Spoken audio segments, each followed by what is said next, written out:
Yes, it's hot, it's red, it's hot, it's hot. Did I say it's hot? Yes. It's the Mickey Mouse Club. Your kids in 30 years. Spring impaired.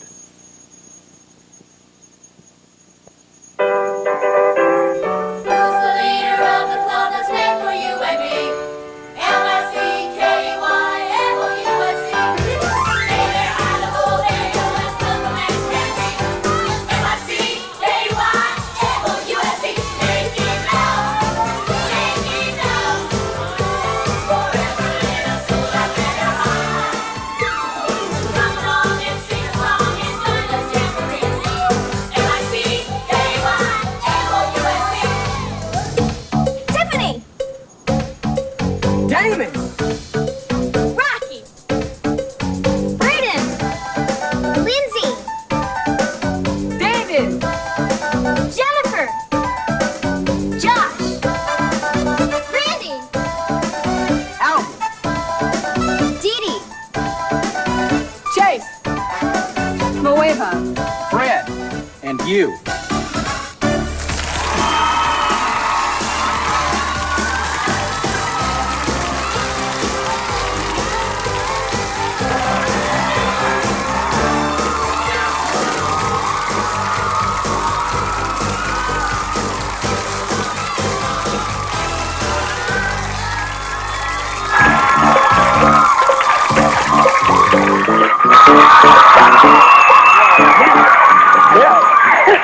All right, welcome to the Mickey Mouse Club. Now, it's party day, and today's party sounds great. That's because it's a sound effects party. And if you love animals, you're going to like today's What I Want to Be. We're going to learn, along with our lucky club member at home, how veterinarians help keep our animals healthy. All right. And we're going to start off our club meeting today by conducting an audience survey. Now, here's the question. What's the grossest thing you've ever been served in your school cafeteria for lunch? All right? You know what I think it is? Anything served with an ice cream scoop that isn't ice cream. Yeah, we're talking about rice, mashed potatoes, green beans, anything, and they do like this and go. Exactly. Fred, I've had pot roast served to me with one of those things. Pot roast. Well, that's bad, but you know what I think the worst thing my school ever served would have to be? Liver and onions.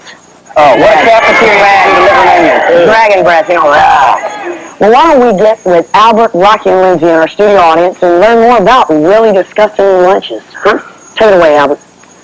Thank you, Damon. Hi, what's your name? Tony. Tony. I think the worst thing I've ever been served is like chili, was black with green beans, had this odor. What's the worst thing you ever been served? The sandwich with, tuna and spinach and all that, and egg, and that's I mean, that's almost as bad as that chili I once had, man. Woo, did it have an order? Yeah. Lindsey? Thanks, Albert. Hi, how about you? What's your name? Allison. Allison, what's the worst thing at your school cafeteria? Well, it's bologna with hard mashed potatoes with cheese on the top. there. That's pretty disgusting. That's right up there. But I have to tell you about the time they served spaghetti with peas mixed in. They wanted us to eat our vegetables. Sounds sneaky to me, Lindsey. What's your name? Josh? Josh, what's the worst thing you've had to eat in your school cafeteria? Vanilla pudding with fruits and vegetables mixed in together with it. That sounds pretty gross. That's why I didn't eat it. I bet you didn't. Well, that winds up our survey. Damon, Mowava, Fred, back to you.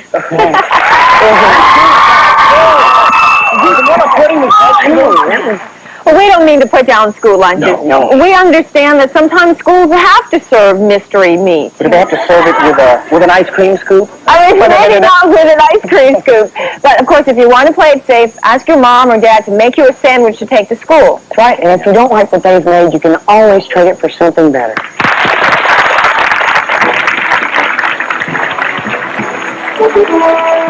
And now, lunch exchange update. An in-depth report on the midday meal market. Hello, it's lunchtime, and as always, kids are swapping sandwiches in cafeterias from New York to Timbuktu. You guys want this? Hey, I got ham and Swiss here. Ham and Swiss. Hey, we're gonna give her turkey on rye. Turkey on rye over here. Yeah. This is white. As you can see, trading today has been heavy.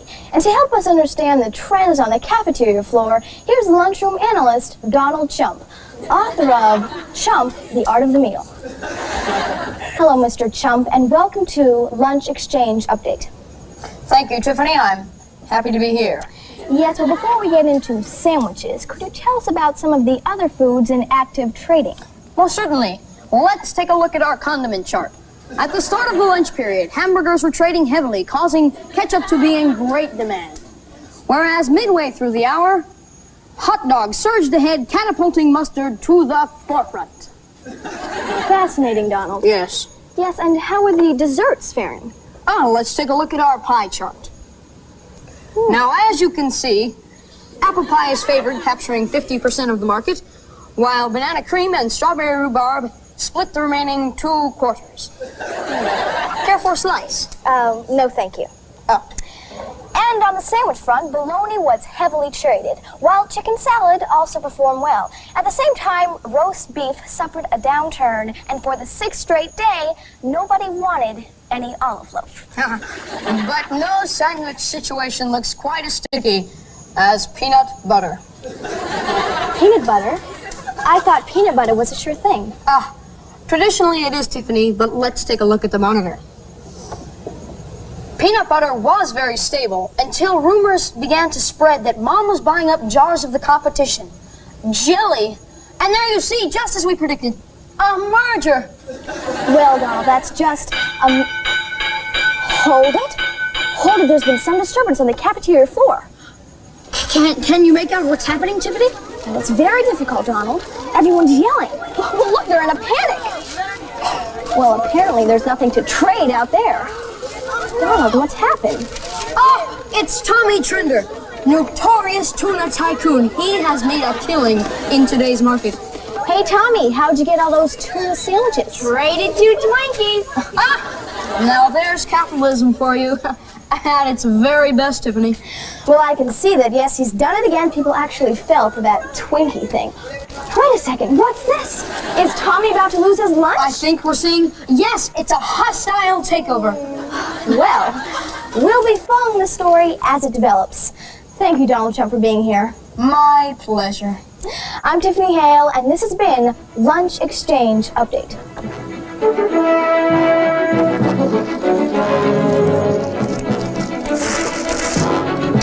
Hey, what you got?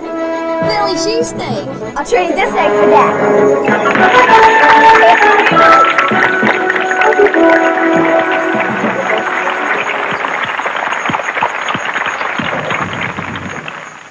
What do you want to be? Every week, the Mickey Mouse Club travels across the country to let you experience what you want to be.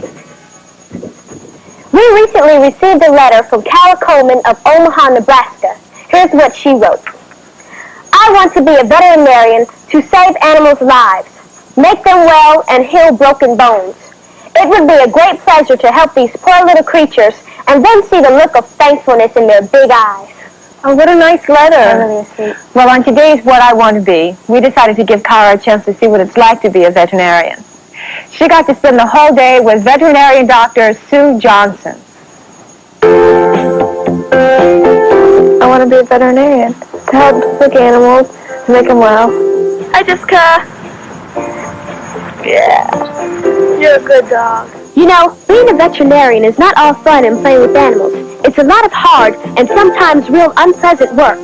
If she saw what being an animal doctor was really like, would Kara Coleman still want to be one? Well, we arranged for Kara to spend the day with Dr. Sue Johnson in their hometown of Omaha, Nebraska. And Kara got to find out if she really does want to be a veterinarian. The heart? Yeah. Nice and regular, right? Yeah. Dr. Johnson started Kara out with some fairly easy veterinary work. They gave a dog a checkup. You hear the panting in there, too? Yeah. Giving a dog a checkup was fun when the patient would cooperate. Open wide, doesn't like that. Doesn't like that. But Kara began to find out about the parts of the job that aren't fun. Probably the thing I hate the most about the job is having to tell someone that they need to put the dog to sleep and leading them toward that final decision. What was it like the first time you had to tell the owner you had to put the pet to sleep? The very first time, it was very sad. It's something that none of us like to do, but sometimes we realize in the course of things that the animal is not going to get better, or circumstances are not going to improve. You'd like to think that you would get used to it, but you really never do. Compared to that, cleaning a dog's teeth was a little messy, but easy. The brownish yellow tartar on the teeth, we need to remove that from Jake's teeth, because if we don't, the bacteria will grow between the gum and the tartar line and cause gingivitis, or an infection of the gums. With Dr. Johnson's help, Kara got rid of all the tartar on the dog's teeth. If she hadn't, the dog eventually may have had to get his teeth pulled if they got infected. Very good. Looks better than we started, doesn't it? Yeah. That's great. But sometimes, veterinarians can treat some conditions that are pretty gross. The very thick-coated Newfoundland that came in the middle of the summer, it had never shed out properly, and when we got to removing some of the hair, the whole surface of the skin had been eroded with fly maggots and that kind of thing, and that was pretty unpleasant. That's probably the most unpleasant thing I can remember. If you're going to go through 8 years of college and then experiences like that, you really have to love being a veterinarian. That's what Kara found out when, for the most intense part of the day, she helped operate on this cat. Just make an incision through the skin.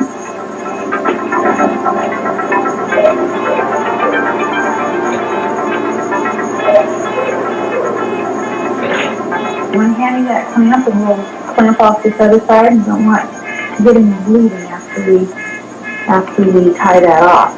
I really enjoy surgery. I really like being in there and working with my hands. Okay, cut that. There you go. See your surgery. And what did Kara think of surgery? Oh, it was okay, but it was kind of... Yet when the day was over, and after everything Kara had gone through, she knew that it was all worth it to see that cat from surgery happy, healthy, and ready to live a long life. Does she still want to be a veterinarian? Yeah? Kara, we hope you do grow up to be a veterinarian and save a lot of animals. Do you know what you want to be? If so, write and tell us.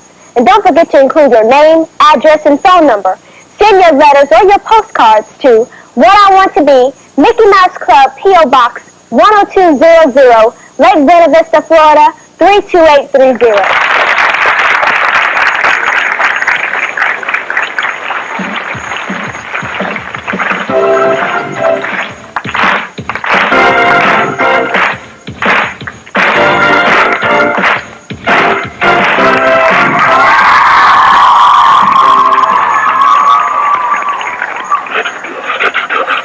You hear that sound?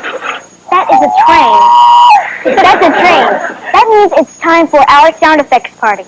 And as you know from watching the show, our own Fred Newman is an expert on sound effects. Oh, God. In fact, he's written a whole book on the subject called Mouth Sounds. And to start this party off with a pop, here's Fred.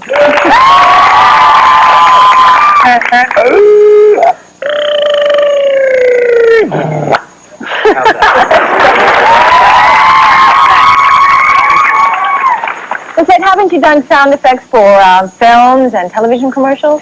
Yeah, I suppose I have. What you might be surprised to know is that I do a lot of sounds for real animals in movies. Well, why would you do real animal sounds? Well, because a lot of times animals in movies aren't realistic. I mean, they're not emotional enough. They're not funny or sad or as happy as you'd want them to be. Yeah. Yeah. well, as you guys know, Fred did some dolphin sounds in the movie Cocoon. I don't know if they know that, but in fact, I'll tell you what it is. Well, I'll tell you what it is. You know, at the beginning of Cocoon, you see a ring of dolphins in the beginning, right? That's actually guys underwater with dolphin puppets. And then we put in the sounds. We went to make them sound happy. And then when they buried the cocoons, we wanted the dolphins to sound sad. So what we did is that we had them go underwater and go, and you'll hear that in the movie when they're sad. Yeah. We also did sound effects for gremlins. Oh, yeah. Now, that was about 5 or 6 guys did a lot of the Grimm. Did you see the movie? Right? Yeah. I knew that was things like the little guy. When they turn nasty, I did a lot of the Stripe, the big nasty guy. He's. That's how he sounds. Well, besides animal sounds, you've done a lot of creatures too, right? Oh, yeah. You did like, Harry and the Hendersons. Yeah. I did him. You can do Harry yourself. You inhale rather than exhale. Go. That's the way I did it for Harry. Yeah. Well, first, when you do the creatures, how did you decide what voice to give to the creature? I tell you what we should do. We should create a creature right here. I'll show you exactly how we do it. I will ask questions, and you tell me. All right, what kind of creature you want to create? What you want, a big creature, small creature? Big. Are you in big? Like, do you want him nasty or good? Nasty. What an audience we got. Okay, nasty. Does he have big lips, small lips? Is he big lips? All right. Is he fast or slow? Fast. Slow. We want him slow. Okay. Give me a name. What's the name? Igor. All right. Okay. Here's Igor. How's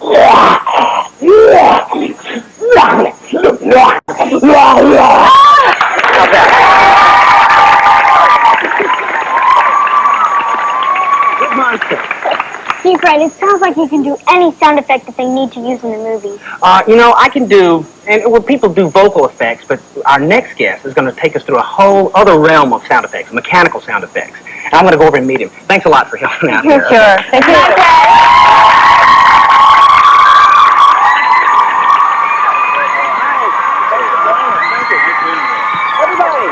Everybody, please welcome Mike West, Disney Imagineer. Now, Mike is the producer of the Monster Sound Show here at the Disney MGM Studios theme park, and it's a wonderful show. Thank you, Fred. But people don't realize how sound effects get into the movies. I learned a lot there. I think people are surprised that a lot of the sound effects go into the film are put in after the film is already shot. We go into a recording studio or a booth and put in all the sounds that you hear in the film later on, so we get a nice, clean recording. There's no interference in a booth. I see. Now, you brought some props here to show us. I did. We brought a lot of props over that were made by Jimmy McDonald, who was the Disney Sorcerer of Sound. Jimmy created over 20,000 sound effects over 50 years for the Disney studio. All the cartoons, all the movies, everything. Movies, live-action cartoons, features, everything. Wow. Okay, well, what is this? Well, the first thing we have, let's see if anybody can guess what this is. This is the sound of a very famous Disney character. Can anybody tell me what it is? Is that Tinkerbell? Tinkerbell. That's absolutely right. That's right. Huh? Good choice. And this is it. This is what we hear. This is the original Tinkerbell that we used. Wow. I didn't use, but Jimmy used. See if we can guess what this is. Everybody can listen. See. All right, let me try something with you. Keep going. Okay.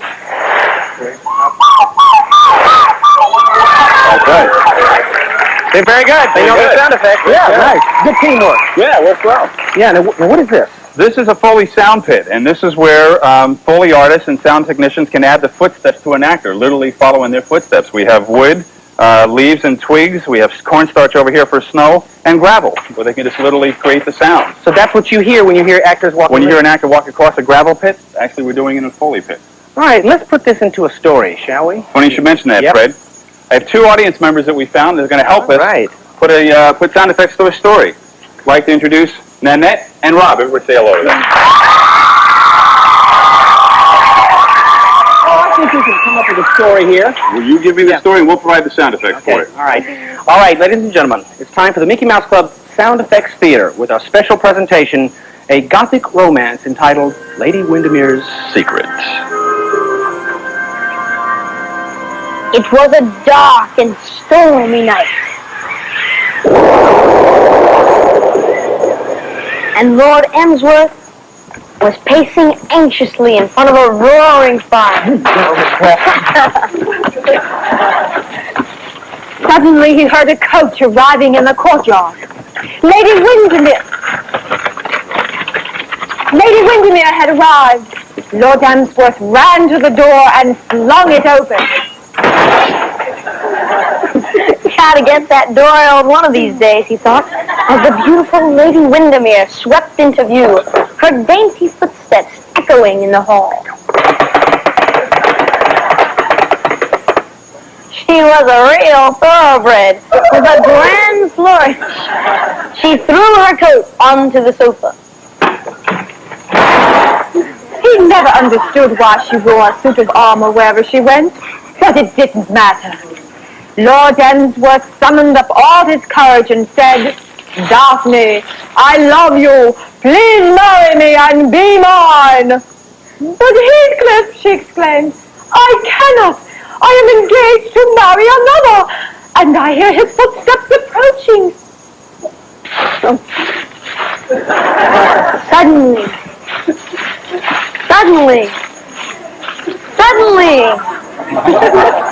Suddenly the door flung open, and there stood Lady Windermere's dashing fiancé.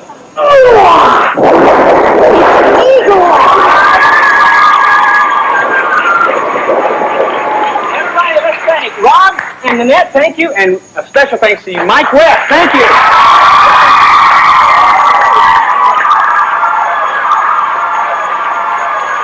And now it's time for a song full of sounds. Oh, yeah!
Now it's time to say goodbye to all our company. MMC. See you real soon. Why? Because we like you. L-O-U-S-E.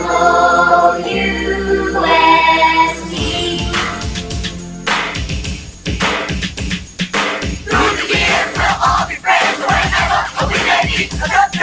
M-I-C. K-E-Y. L-O-U-S-E. Mickey Mouse. Mickey Mouse. Mickey Mouse. Mickey Mouse.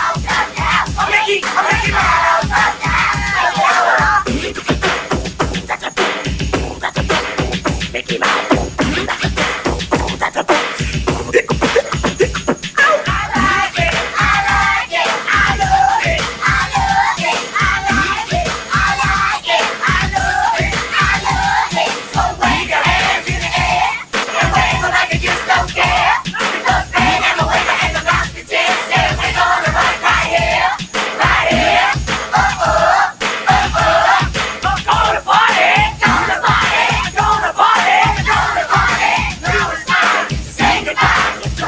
The Mickey Mouse Club is videotaped before a live audience at the Disney MGM Studios in Lake Buena Vista, Florida. For ticket information, drop us a card. Send your cards to the Mickey Mouse Club, Disney MGM Studios, P.O. Box 10200, Lake Buena Vista, Florida 32830. Mickey Mouse. Tomorrow is Talent Day, where kids all across America will be put into the Mickey Mouse Club Hall of Fame. Tomorrow on the Mickey Mouse Club.